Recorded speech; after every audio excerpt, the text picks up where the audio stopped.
Phone করেছে আর ওকে পাঠিয়ে দিয়েছে, ওদিকে বৃষ্টি কমে গেছে।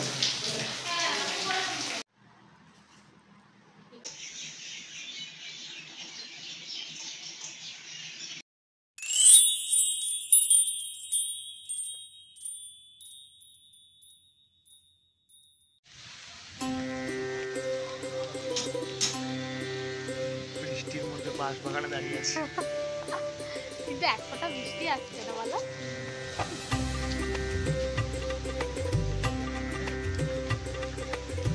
আগের ব্লগে তো তোমরা দেখেইছো যে আমরা তোমাদের দাদা ভাইয়ের অফিস থেকে কোয়ার্টার পেয়েছি।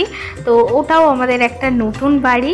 আজ থেকে আমাদের স্মৃতির খাতায় যুক্ত হলো আরও একটা বিশেষ মুহূর্ত, মানে যেদিন আমাদের এই কোয়ার্টারের চাবিটা দেয়। আজ থেকে কিন্তু আমার 3টে বাড়ি, আমার শ্বশুর বাড়ি, আমার বাপের বাড়ি আর আমার নিজের বাড়ি। খুব আনন্দ লাগছে আজকে। আর সব থেকে বড় কথা হচ্ছে যে এই কোয়ার্টারটায় যে কারণে আসা, তো সেই কারণটাও তোমাদের বলবো, তবে ভিডিওটা স্কিপ না করে পুরোটা দেখতে থাকো, তবেই সব জানতে পারবে। আর আশা করছি আজকের ভিডিওটা তোমাদের খুব ভালো লাগবে। তো এখানে আমরা চলে এসেছি ফার্নিচারের দোকানে। আগের দিন তো তোমরা আগের ব্লগে দেখেছো যে আমরা এখান থেকে একটা ম্যাট্রেস নেব, তো সেইটাই আমরা দেখতে এসেছি। আর ওপরে এসে তো মানে আমার চোখটা একদম ধাঁধিয়ে গেল, এত সুন্দর সুন্দর খাট। তবে এই খাটগুলো না কোনোটাই কাঠের খাট নয়, সব খাটগুলোই কিন্তু প্লাইয়ের খাট আর স্টিলের খাট, আর এদিকে শুধু একটা কাঠের খাট ছিল। তো এই খাটগুলো দেখছিলাম আর সেই জন্য আমি দাদাকে জিজ্ঞেস করলাম, বললো এগুলো প্লাইয়ের খাট। তো এখান থেকে ম্যাট্রেসটা দেখে আমরা চলে এসেছি কোয়ার্টারটা পরিষ্কার করতে। মানে কাজ হয়েছে একদম, তো বুঝতেই পারছো যে কেমন সমস্ত কিছু থাকবে। তো পুরো চারিদিকে বালি সিমেন্টে একদম ছড়াছড়ি, আর এদিকে বাইরে এত বৃষ্টি পড়ছে। আমরা তো ওই ম্যাট্রেসের দোকানে গিয়েও ঝাড়া 1.5 ঘন্টা আটকে গিয়েছিলাম, আসতে পারছিলাম না। আর এদিকে তারপর কোয়ার্টারেও এসে এই রকম বৃষ্টি হচ্ছে, আর এই যে সমস্ত উজলাগুলো আমি এদিকে জড়ো করে নিলাম। আর আসার সময় তোমাদের দাদাভাই আর আমি মিলে তো এই ঝাঁটাটা আর বারণটা কিনেছি, তোমরা তো সেটা দেখলে। আর এদিকে তোমাদের দাদাভাইও কিন্তু আমার সাথে হেল্প করছে, মানে আমি এদিকে ঝাড় দিচ্ছি আর ও জল দিয়ে স্প্রে করে দিচ্ছে। আর এত পরিমাণে নোংরা হয়েছে, তাই তোমাদের দাদাভাইকে বলছি একেবারে মুছবো না, ধুয়ে দেব, তারপরে আস্তে আস্তে মোছামুছিটা শুরু করব। আর যেহেতু আমি সঙ্গে করে সার্ফও নিয়ে এসেছিলাম, তো সেই সার্ফ ছড়িয়ে ছড়িয়ে ঝেঁটা করে ভালোভাবে দিচ্ছি, তো সেটা উঠে যাচ্ছে। তবে এবার থাকতে থাকতে মোছামুছি করলে আরও চকচকে হয়ে যাবে সানটা। আর একটা নতুন বাড়িতে যেমন কাজ হলে যা যা নোংরা হয়, ঠিক এখানেও সেই রকমই সিমেন্ট বালি, তারপর রঙের কাজ হয়েছে, তারপর অয়েলিংয়ের কাজ হয়েছে, তো সমস্ত কিছু একদম ছড়িয়ে ছিটিয়ে আছে। আর এদিকে তোমাদের দাদাভাই রান্নাঘরটা জলের পাইপ দিয়ে স্প্রে করে দিচ্ছে, আর আমি ওদিকে ঘরটা সার্ফ দিয়ে একেবারে ধুয়ে দিয়েছি। মানে কালকে এসে যা দেখে গিয়েছিলাম, আজকে একদম পরিষ্কার পরিচ্ছন্ন করে নিয়েছি। মানে যেখানেই থাকি সেটা যদি বাড়ির মতো পরিষ্কার পরিচ্ছন্ন না করি, নিজেদের চোখের শান্তি যদি না আনতে পারি, তাহলে কি করে হয় বলো। আর আস্তে আস্তে কোয়ার্টারটা খুব সুন্দর করে সাজাবো, তো সেটার সমস্ত ব্লগ তোমাদের জন্য আনবো, আর অনেক কিছু তোমরা দেখতে পাবে। তো চলো এবার তোমাদের সাথে শেয়ার করি সেই কথাটা, যে কেন আমরা হঠাৎ করে কোয়ার্টারে চলে আসার সিদ্ধান্তটা নিলাম। আসলে তোমাদের দাদাভাইয়ের যে 2 দিন বিসিপ ডিউটি, তো 2:10, তো আমাদের এখানে ট্রেন মানে কাটোয়া লাইনের ট্রেন তো তোমরা জানো 1 ঘন্টা অন্তর। তো এইগুলো একটু অসুবিধা হতো, অফিস থেকে অনেকটাই দূরে বাড়ি, তো যাতায়াত করার জন্য। তো কোয়ার্টার দিচ্ছে, সেটা পেয়েছি যখন আমরা ঠিক করলাম যে না, তাহলে কোয়ার্টারটা নিই। আর এমনিতেও ওর সারা জীবন আছে এখনও চাকরি, কখন দরকার লাগে কি তো বলা তো যায় না। মানে বৃষ্টির দিন বলো বা এমনি কোনো টাইমে বলো, কোনো একটা অসুবিধা হয়ে গেল, তখন এখানে থেকে যেতে পারবে, ওকে আর অতটা দূরে বাড়ি যেতে হবে না। তো সেই জন্যই আমাদের কোয়ার্টারটা নেওয়া। তো সপ্তাহে আমরা 4-5 দিন এখানে থাকবো, আর বাড়িও যাব সপ্তাহে সপ্তাহে। তো সবই তোমরা দেখতে পাবে আমাদের ব্লগে। ঘরটা কিরকম চকচকে হয়েছে তোমরা দেখতে পাচ্ছ, মানে পুরো সার্ফ দিয়ে একদম ধুয়ে দিয়েছি তো ভীষণ চকচকে হয়ে গেছে, মানে আমি তো চিনতেই পারছি না। আর এই যে এটা হচ্ছে পুরো উঠোনটাও একদম পুরো ধুলো বালিতে কি অবস্থা ছিল, তো সেই উঠোনটাও আমরা একদম ধুয়ে দিয়েছি পরিষ্কার করে। আর এই যে এদিকে আমাদের ম্যাট্রেসটাও চলে এসেছে, আর ওই টুলটাও কিনেছি সাথে।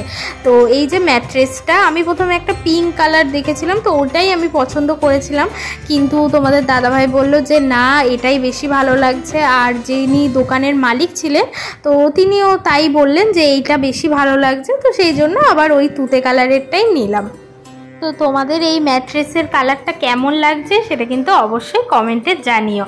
আর এরপর আমার জামাটা যেহেতু পুরোপুরি ভিজে গিয়েছিল, আর এখানে আমরা অলরেডি কালকে এসেছি, তোমরা তো দেখেছো সেই ব্লগে, বড় একটা ব্যাগে করে সমস্ত চুড়িদার যা যা লাগে তো সব কিছু নিয়ে এসেছিলাম। তো আমার যেহেতু ছিল চুড়িদার, তো আমি চেঞ্জ করে আবার চুড়িদারটা পরে নিই।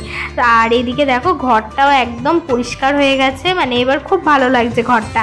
আর একটু আগে যা অবস্থা ছিল, আর এই যে আমি চুড়িদার পরে এদিকে চুলটাও একটু আঁচড়ে নিলাম, মানে যেহেতু এতক্ষণ ধরে বৃষ্টিতে ভিজেছি, তারপর চুলটাও একটু এলোমেলো হয়ে গেছে। আর সব পুরো বারান্দা উঠোন একদম চকচকে করে দিয়েছি। আর এবার বাড়ি যাব, মানে আমার বাপের বাড়ি যাব, তো ওখানে গিয়ে দুপুরে খাওয়া দাওয়া করলাম। আর এখানে মা অনেক কিছু রান্না করেছিল, মুগের ডাল, পুঁই শাকের তরকারি, পটল ভাজা, পটল চিংড়ি, এদিকে ছিল কাতলা মাছ, ইলিশ মাছ, সর্ষে ইলিশ, আর ছিল ইলিশ মাছের তেল। তো আজকেই আমরা চলে যাব, তো কালকে আবার পুজো আছে কোয়ার্টারে। তো এখন যেহেতু কোয়ার্টারে থাকবো, তো বাপের বাড়ি আর খুব একটা আসা হবে না, তার কারণ আগে শ্বশুর বাড়িতে থাকতাম, ওখান থেকে শুধু বাপের বাড়িতেই আসার ছিল। আর এখন ধরো ওই কোয়ার্টার থেকে আবার শ্বশুর বাড়ি যেতে হবে, তো এরকম একটা যাতায়াত থাকবে, তো বাপের বাড়িতে তো আর বেশি যাওয়া হবে না। তো সেই জন্যই ভাবলাম যে কোয়ার্টারে যখন একেবারে চলেই যাচ্ছি, তো তার আগে 2-3 দিন মায়ের কাছে একটু থেকে যায়, তো সেই জন্যই আবার চলে এলাম। আর এই যে মাকে আমি বললাম ওকেও সুন্দর করে বাটিতে সব কিছু সাজিয়ে খেতে দিয়েছো, আর আমাকে দাওনি, আমাকেও সব কিছু সাজিয়ে খেতে দাও। তো মা আমাকেও ওই জন্য সব কিছু সাজিয়ে খেতে দিয়েছে। তো দুপুরে খাওয়া দাওয়া করে আমরা চলে এসেছি এখানে কোয়ার্টারে। আর এই যে আসার পথে রাস্তায় দেখলাম এই বড় শিব ঠাকুরটাকে বানিয়েছে, এটা তারকেশ্বরে সবাই নিয়ে যাবে পুজোর ওখানে। আর কালকেই তো শ্রাবণ মাসের শেষ সোমবার, তো সেখানেও আমি উপোস করব, তো সব কিছুই তোমরা দেখতে পাবে।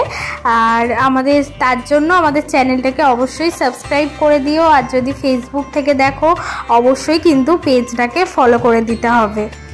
আর কাল যেহেতু শ্রাবণ মাসের একদম শেষ সোমবার, তাই প্রচণ্ড ভিড়ও হবে তারকেশ্বরে, রাস্তায় তার প্রভাব দেখতেই পাচ্ছি। বড় শিব ঠাকুরটাও কিন্তু অসাধারণ করেছে, হেবি সুন্দর করেছে এরা। আর এই যে এখানে তোমাদের দাদাভাই সমস্ত কিছু এনে দিয়েছে, মানে কোয়ার্টারের জন্য আমি যা যা কিনে রেখেছিলাম, যত সংসারের জিনিস, মানে বুঝতেই তো পারছো একটা গোটা সংসারের জিনিস সব কিছু কিন্তু লাগবে। আর এই যে ম্যাট্রেসটাও এখানে তোমাদের দাদাভাই পেতে দিয়েছে, এদিকে রয়েছে সমস্ত পুজোর বাসন, আর এখানে তোমাদের দাদাভাই দড়ি টাঙিয়ে দিচ্ছে যাতে কাপড় টাপড় মেলার জন্য। আর ওই যে আমাদের ওই ঘরটা আছে, ওটা আরেকটা ঘর, তো ওই ঘরে আর দুটো দড়ি টাঙিয়ে দেবে যাতে বৃষ্টির দিনে আমার অসুবিধা না হয় জামা কাপড় মেলতে, মানে ঘরে মেলে দিলেই শুকিয়ে যাবে, এরকম একটা ব্যাপার। তো সেই জন্য তোমাদের দাদাভাই সমস্ত কিছু মেলে দিচ্ছে। আর এদিকে বাপিও এসেছে আমাকে নিয়ে, আর আমি ওদিকে সমস্ত বাসনগুলো মেজে তারপর গুছিয়ে রেখেছি। তো চলো যে যে বাসনগুলো কিনেছি, তো তোমাদের তো কিছু বাসন আমি দেখিয়েছি আমার ব্লগে, তোমরা দেখেছো সেগুলো অনেক দিন আগে, মনে আছে যে একটা বাসনের ব্যাগ কিনে তোমাদের সমস্ত বাসন দেখিয়েছিলাম, অনেক রকমের বাটি থালা। তো তখন তোমাদের বলেছিলাম যে একটা বিশেষ কারণে এইগুলো কিনেছি, তো সেই কারণটা তোমরা জানতে পারবে, দেখতে পাবে। তো যারা সেই ভিডিওটা দেখোনি আমার বাসন কেনার সমস্ত ভিডিও, তো সেই ভিডিওটা আমি তোমাদের জন্য আই বাটনে দিয়ে দেবো, তোমরা চাইলেই দেখে আসতে পারো। আর খুব সুন্দর সুন্দর আমার ওই বাসনের কালেকশানগুলো আমার ভীষণ পছন্দ হয়েছে। আর এই যে রান্নাঘরেও সমস্ত কোটো আমার এইভাবে সাজিয়ে রেখেছি। সব কোটোগুলো কিনেছি মানে কোয়ার্টারে আসবো বলে। তো দেখো সমস্ত কোটোতে তোমাদের দাদাভাই মাসকাবাড়িও সব জিনিসপত্র এনে দিয়েছিল, তো সেইগুলো একবারে ঢেলে গুছিয়ে তাকে সাজিয়ে রেখেছি। তো ওই ডেস্কিটা আর এই কড়াটা, তারপর এই হাঁড়িটা, তো এগুলো কেমন হয়েছে তোমরা অবশ্যই জানিও। দাঁড়াও তোমাদের ভালোভাবে দেখাচ্ছি। এই যে কড়া ঢাকা দেয়া, আর এটা হচ্ছে সসপ্যান, আর এটা হচ্ছে স্টিলের হাঁড়ি। তো যেহেতু ইন্ডাকশানে রান্না করব তাই আমি স্টিলের হাঁড়ি কড়াই এসবই নিয়েছি। আর ওই যে ওদিকে তোমাদের দাদাভাইও দড়ি টাঙাচ্ছে। তো ওর দড়ি টাঙানো প্রায় কমপ্লিট, মানে সমস্ত ড্রিল করে তারপরে পেরেক দিয়ে তারপর দড়িটা টাঙাচ্ছে। তো অনেকটা দেরি হয়েছে, আর আমাকে এসে বলছে দেখো দড়ির হাইটটা ঠিক আছে কিনা। তো আমি বললাম হ্যাঁ দড়ির হাইট একদম ঠিক আছে, আর তুমিও তো থাকবে তো আমার অসুবিধা হবে না জামা কাপড় শুকুর দিতে। আর এদিকেও আর একটা দড়ি টাঙিয়ে দিয়েছে। তো ব্যাস এই ঠাকুরের বাসনগুলোই শুধু মাজা বাকি ছিল, আর তার সাথে আর কিছু কিছু জিনিস ছিল, তো সেগুলোও একবারে মেজে নিচ্ছি। তো তোমাদের ভিডিওটা কেমন লাগলো অবশ্যই কমেন্টে জানিও। সবাই ভালো থেকো, সুস্থ থেকো। আজকের মতো টাটা, চলে আসবো আবার নতুন কোনো ভিডিও নিয়ে। তো এর পরের ভিডিওটা হবে আমাদের গৃহপ্রবেশের ভিডিও।